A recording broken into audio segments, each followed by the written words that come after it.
il y a une guerre. Il y a une guerre entre ceux qui disent « il y a une guerre » et ceux qui disent qu'il n'y en a pas. Considérez-moi comme un soldat.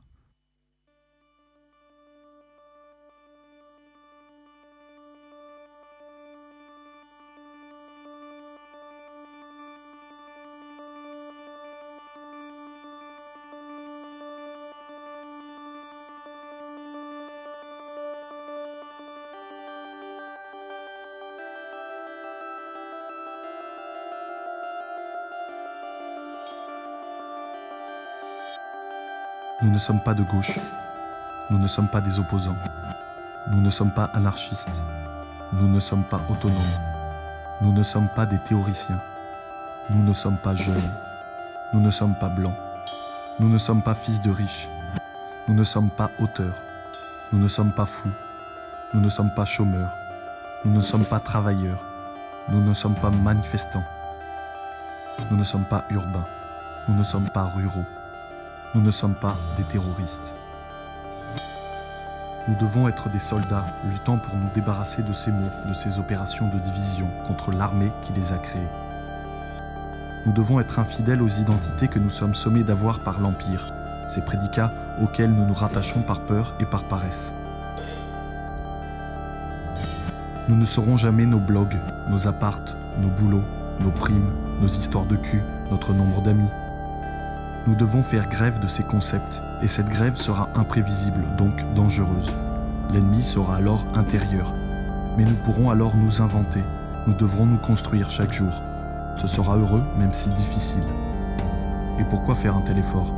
La plupart des sujets a été formés à n'aspirer qu'au confort. C'est pour cela que les réveillés sont le cauchemar de ceux qui dorment encore.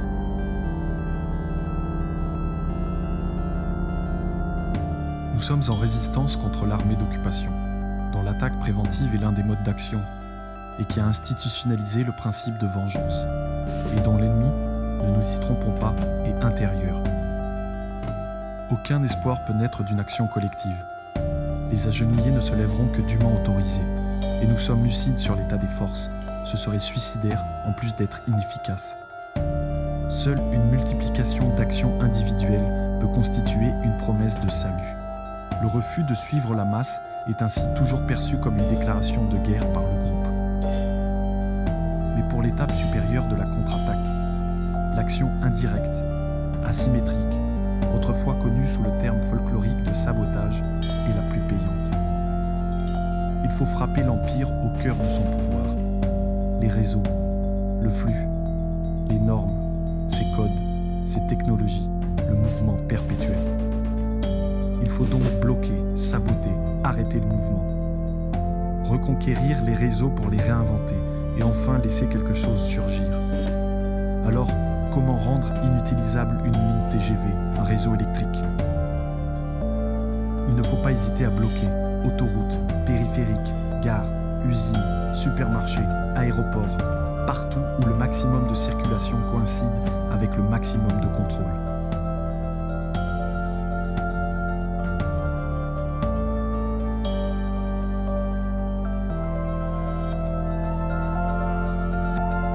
Que la stabilité de l'Empire dépende des sentiments des sujets est un risque. Or le risque est l'ennemi intérieur de l'Empire. Le contrôle de cette sensibilité, c'est-à-dire la création d'une apathie généralisée, se fait avec tous les rituels que les individus pensent se créer. Ces rituels, sommeil, promenade, cantine, activité physique, enfermement, divertissement, pornographie, les week-ends comme mise en liberté sous contrôle judiciaire, sont, et ce n'est pas un hasard, les mêmes que l'on trouve en prison. Mais à chaque nouvelle étape, ce processus est plus visible.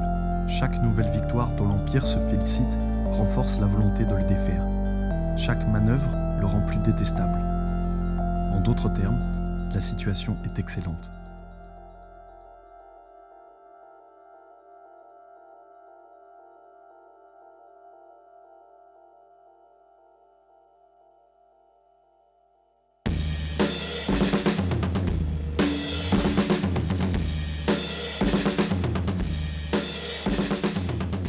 Il n'y a pas d'institution garantissant les valeurs et la stabilité. Il n'y a pas d'homme blanc, quinquagénaire, hétérosexuel, en surpoids, compétents, légitimement chargés d'assurer l'organisation de la cité. Il y a un mensonge, répété génération après génération, jusqu'à le faire croire et accepter. Afin de lutter contre l'insupportable vérité, les hommes naissent et demeurent libres et égaux en droit. Il n'y a qu'une caste, organisant, défendant, maintenant ses privilèges, son contrôle, ses amitiés.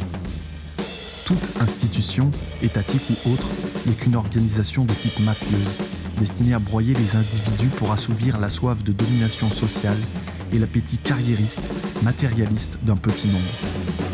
Car il n'y a pas vraiment d'institution ni d'empire. Il n'y a que des individus, que seule l'ampleur de la perversion et du renoncement à leur humanité distingue des sujets. Il est vain de s'interroger sur la morale, la logique, les conséquences des actes. Seuls les intérêts de ceux qui les commettent sont de nature à renseigner. Ne jamais douter que l'homme blanc, gras, vieillissant, auquel vous aimez confier vos certitudes et vos croyances, broiera votre existence s'il peut en tirer un peu de publicité.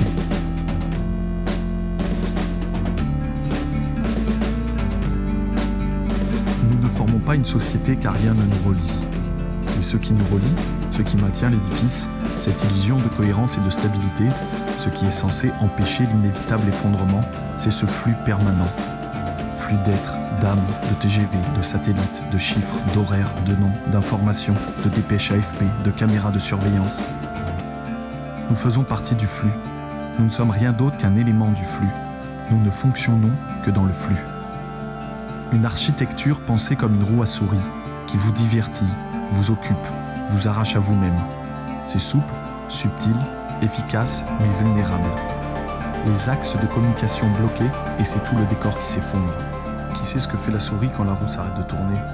Elle n'est pas contente, mais elle se met à regarder sa cage, à vouloir courir ailleurs, à avoir envie d'espace. C'est pour cela qu'on lui donne une roue, et c'est pour cela que nous devons casser la roue. Mais la souris nous remerciera plus tard.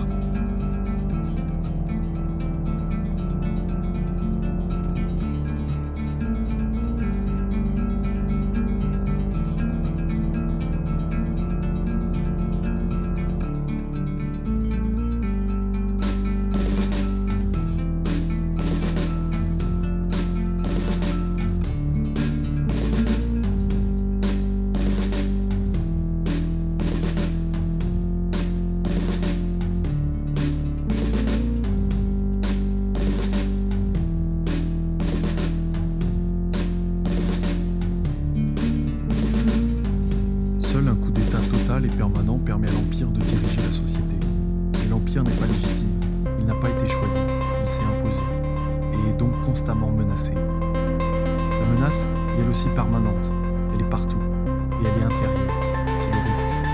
Le risque que quelque chose surgisse, quelque chose qui mette à mal les normes et les dispositifs, qui remette ainsi en cause la fictionnelle légitimité.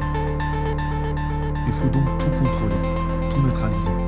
Le salariat reste dans cet objectif l'arme disciplinaire la plus efficace de l'Empire. Les acquis des luttes d'une autre époque liquidés, le choix sera alors entre crever de faim, croupir à l'ombre ou revenir dans le giron salarial. Imparable. Les plus réticents mettront alors leur espoir dans la gauche, qui ne peut contrer l'Empire puisqu'elle en fait partie, a été mise en place et en situation par l'Empire comme dispositif de neutralisation.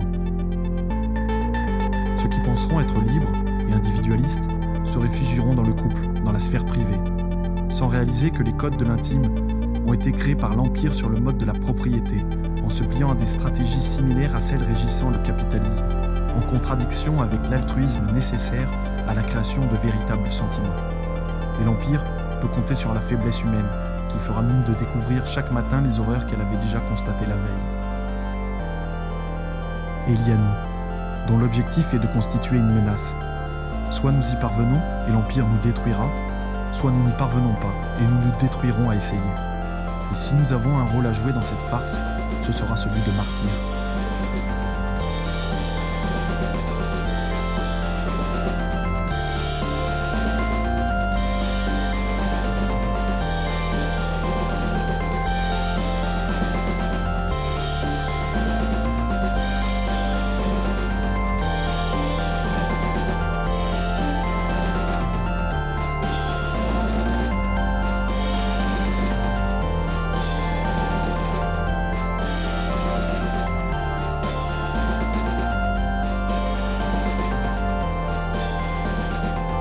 fou, rien ne dure. Les êtres et les faits ne sont que de passage. Alors la réalité n'a aucune importance, elle n'est saisie que par une minorité et elle s'évanouit.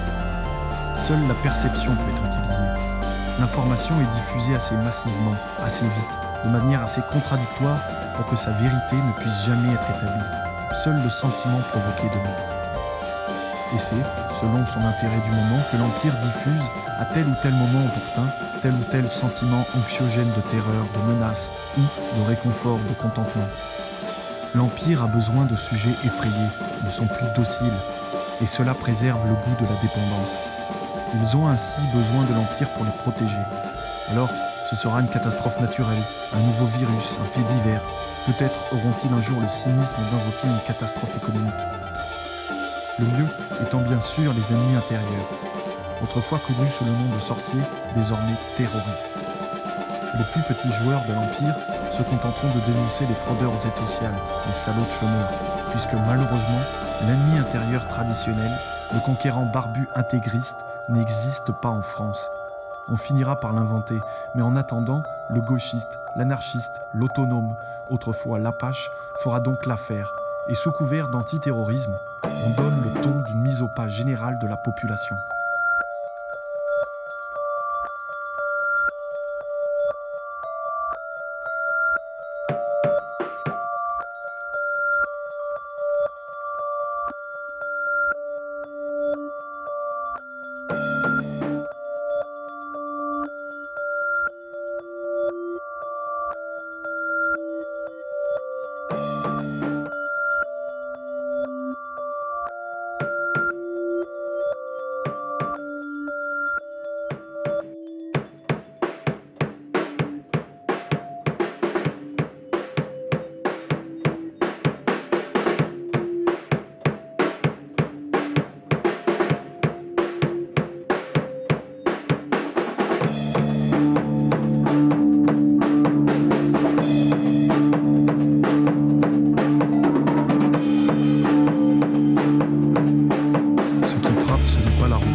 causées par l'humiliation, il n'y a pas d'institution, et la faiblesse de la contre-attaque, il n'y a pas d'institution, le paralysie de Marseille, accommodé à tout le monde, son unité aussi, il n'y a pas de ressources de charme, de carottes, de gens, les vols sont paralysés, l'assurance d'entente, il n'y a rien à faire, avec les générations en tête d'amont, sont des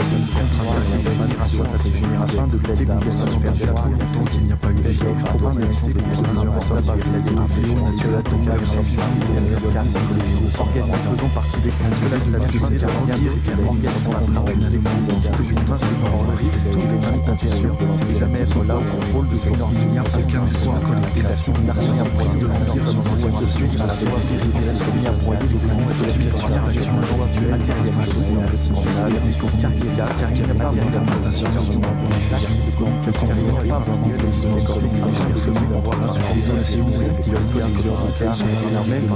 que la stabilité de l'empire et la ne